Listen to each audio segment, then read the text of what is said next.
Allez, bonjour à toutes et à tous. Je suis ici à la salle André Gallois à Fagnières. Il s'est déroulé un événement, c'est l'Assemblée générale des sociétaires de la Caisse locale du Crédit agricole et je suis en présence d'Antoine Gerbeau, justement, le président. Bonjour Antoine.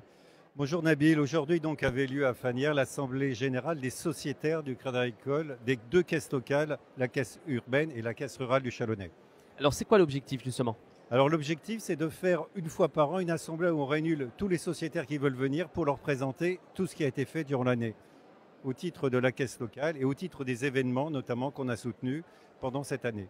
Bien sûr, parce que aussi le principe de la Caisse locale, c'est de soutenir ce qui se passe sur le territoire, les associations notamment, les événements. Voilà, une caisse de locale de Crédit agricole a un rôle économique car elle participe aussi à l'activité économique par l'intermédiaire d'octroi de prêts et de garantie de prêts, mais elle a aussi de plus en plus un rôle sociétal qui est celui d'accompagner notamment les associations et trouver des dossiers qui peuvent être soutenus par notre fondation. On l'a vu, hein, la CPUI a été soutenue d'un certain montant.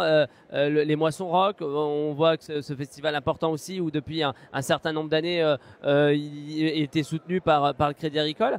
Et puis, comment aujourd'hui on peut se dire, bah, tiens, je suis une association, je vais peut-être faire appel au Crédit Agricole? Alors il y a deux types d'associations et deux types aidés. Le premier, c'est ce qu'on appelle nous les actions mutualistes qui sont aidées directement par les caisses locales.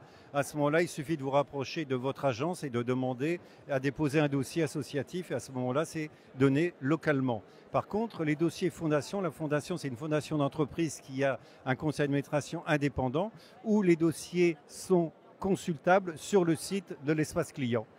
Vous faites une demande, la caisse locale donne son avis et le conseil d'administration décide ou pas de soutenir des projets de plus grande envergure. Vous avez vu, comme la CPUI, on a participé notamment à la construction du gymnase avenue Jeanne d'Arc, le foyer Burnay, maintenant l'ESAT L'Île-aux-Bois qui va être inauguré la semaine prochaine par Catherine Vautrin, la ministre rémoise, mais aussi d'autres projets très ambitieux comme ce que vient de faire le Club Alpin de Châlons pour un gymnase avec des murs d'escalade et une envergure du club qui sera national pour certains événements.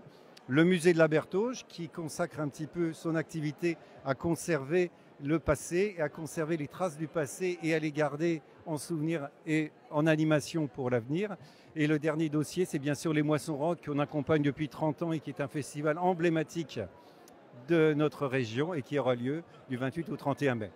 Merci beaucoup Antoine Gerbeau, vous l'aurez bien compris, la Caisse locale accompagne les associations et c'est aussi le but vraiment final, c'est de rassembler, de passer des bons moments les uns et les autres. Voilà, nous notre but c'est vraiment d'animer et de rassembler le territoire autour de valeurs communes et surtout de montrer que tout ce qui est fait ici est très riche et on a besoin de ça pour la cohésion sociale, pour l'animation, pour la joie de tout le monde. Merci beaucoup Antoine Gerbeau, merci beaucoup. Merci beaucoup Anneville, merci au collectif. Voilà, vous l'aurez compris, nous étions ici à l'Assemblée générale de la Caisse locale du Crédit agricole qui s'est déroulée ici à la salle André Gallois. Je vous souhaite une belle journée, surtout prenez soin de vous et à très vite sur Collectif Chalonnais.